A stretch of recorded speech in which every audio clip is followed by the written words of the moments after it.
Assalamualaikum warahmatullahi wabarakatuh. Halo guys, kembali lagi bersama saya di channel YouTube Biologi 1 UINSU. Saya Wiraharyati Simbolon, mahasiswa UIN Sumatera Utara, Fakultas Sains dan Teknologi, Prodi Biologi kelas Biologi 1. Baiklah, pada video kali ini saya akan menjelaskan tentang isi jurnal yang saya dapatkan, di mana jurnal ini berhubungan dengan mata kuliah mikrobiologi. Adapun judul jurnal yang akan saya jelaskan yaitu sebagai berikut. Nah, adapun judul jurnal yang akan saya bahas yaitu deteksi dan karakterisasi molekuler virus patogen. Nah, sebelumnya saya akan menjelaskan apa sih virus patogen itu. Virus patogen adalah virus yang dapat menginfeksi dan mereplikasi di dalam sel manusia yang menyebabkan penyakit. Kemunculan virus yang secara terus-menerus ini sehingga menjadi ancaman utama bagi kesehatan masyarakat. Nah, pada saat virus patogen muncul, perlu deteksi cepat yang sangat penting untuk memungkinkan implementasi langkah-langkah pengendalian penyebaran virus. Jadi pada jurnal ini akan dibahas karakterisasi molekuler yang lebih lanjut. Untuk memahami virus patogen diperlukan pengembangan tes diagnostik dan penanggulangannya dengan menggunakan PCR dengan teknologi pengurutan DNA. Nah, jurnal ini mengulas tentang biologi molekuler virus patogen dan prinsip-prinsip dasar teknik molekuler yang biasa digunakan untuk mendeteksi dan mengkarakterisasikan virus patogen, serta prinsip praktik laboratorium yang baik untuk menangani virus patogen tersebut. Nah, hal ini bertujuan untuk memberikan tinjauan umum bagi para peneliti dan personal laboratorium tentang biologi molekuler virus patogenik, serta prinsip teknik molekuler yang baik dan biasa diterapkan untuk mendeteksi dan mengkarakterisasikan virus tersebut. Mayoritas virus yang muncul adalah zoonosis, di mana virus ini dapat ditularkan ke tubuh manusia melalui tubuh hewan. Risiko tinggi pengalihan host virus disorot oleh munculnya virus yang sedang terjadi pada masa sekarang ini, yaitu virus corona atau SARS-CoV, virus hantavirus, Ebola, Marburg, virus Nipah, virus Hendra, HIV, dan virus lainnya. Nah, materi yang kedua yaitu biologi molekuler virus patogen.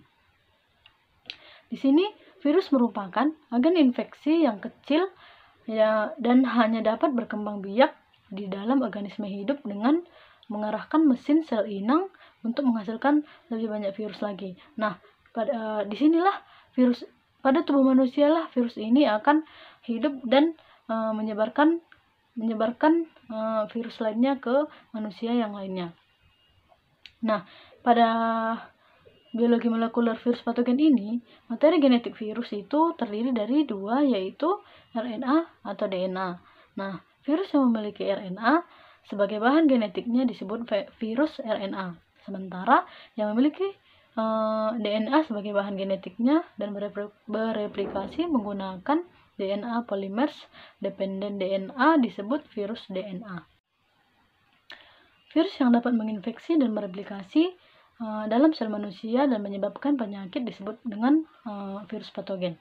Salah satu peristiwa penting yang terkait dengan munculnya penyakit virus, yaitu virus baru, adalah perubahan genetik virus yang memungkinkan virus tersebut untuk menjadi mapan sehingga dapat hidup di inang yang baru dan dapat menginfeksi manusia sehingga menyebabkan ancaman kesehatan bagi lokal, regional, dan seluruh dunia. Nah, materi yang ketiga yaitu pendeteksian dan cara penanggulangan virus patogen. Nah, di sini deteksi cepat dan akurat dari virus yang muncul sangat penting untuk respon cepat, perawatan klinis yang dioptimalkan, dan untuk membatasi penyebaran. Di masa lalu, diagnosis virus patogen didasarkan pada isolasi dan serologi. Nah, namun pada metode ini memiliki beberapa kekurangan, yaitu isolasi virus itu mahal dan melelahkan.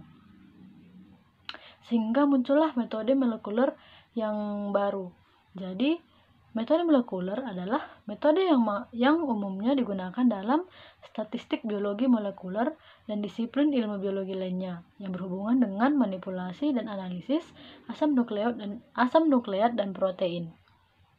Saat ini, metode molekul menemukan aplikasi yang luas dalam diagnosis dan penelitian virus patogenik.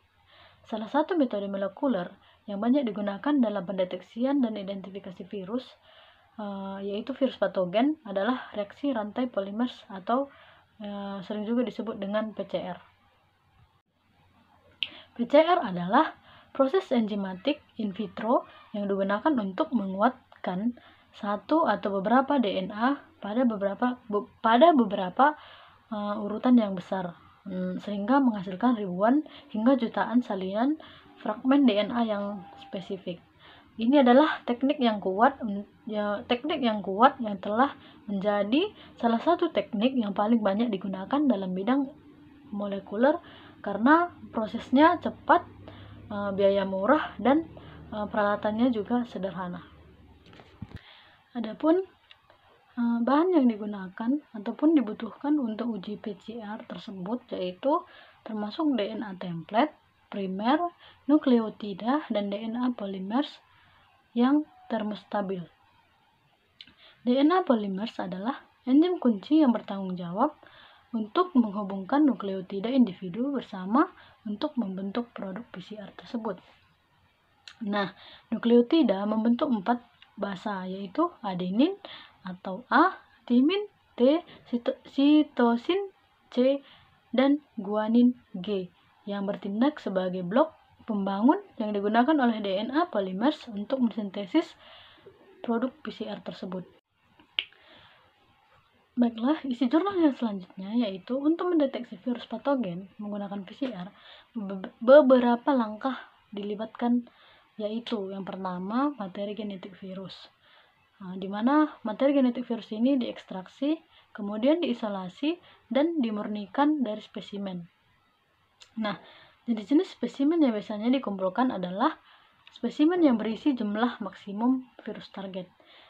Jenis-jenis spesimen yang biasanya dikumpulkan tersebut yaitu seluruh darah dan swab oral yang dikumpulkan dan digunakan untuk mendeteksi virus Ebola.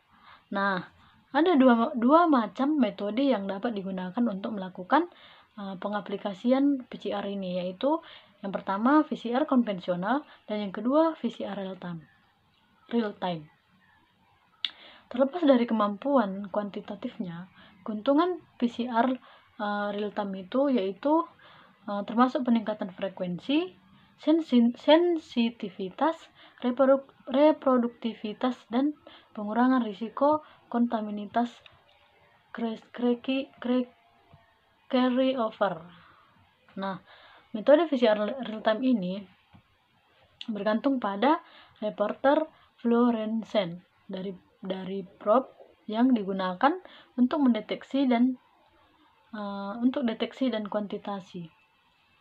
Sinyal reporter meningkatkan dalam populasi langsung ke jumlah produk PCR dalam suatu reaksi. Nah, 3 probe paling populer yang digunakan dalam pendeteksian virus patogen adalah SYBR Green, Techman, dan Beacon molekuler. Jadi, PCR telah menjadi teknik molekuler pilihan untuk mendeteksi asam nukleat virus di laboratorium. Nah, salah satu keunggulan dari PCR ini adalah kemampuannya untuk menghasilkan sejumlah besar salinan urutan target dari jumlah sampel yang sangat kecil. Bahkan satu salinan DNA yang menjadikan PCR alat diagnostik yang sangat sensitif dan kuat. Namun, sensitivitas analitik PCR ini juga dapat disebabkan oleh carryover DNA dari implikasi sebelumnya dan dari urutan target yang sama. Ini mungkin terjadi karena aerosoliasasi produk PCR, terutama selama analisis pasca PCR tersebut berlangsung. Baiklah, sekian isi dari jurnal yang saya sampaikan. Apabila terdapat kesalahan dalam berucap, dalam bertingkah laku, saya mohon maaf. Semoga video kali ini bermanfaat bagi saya dan bagi orang yang menonton. Akhir kata saya ucapkan wabillahi taufiq wal hidayah. Wassalamualaikum warahmatullahi wabarakatuh.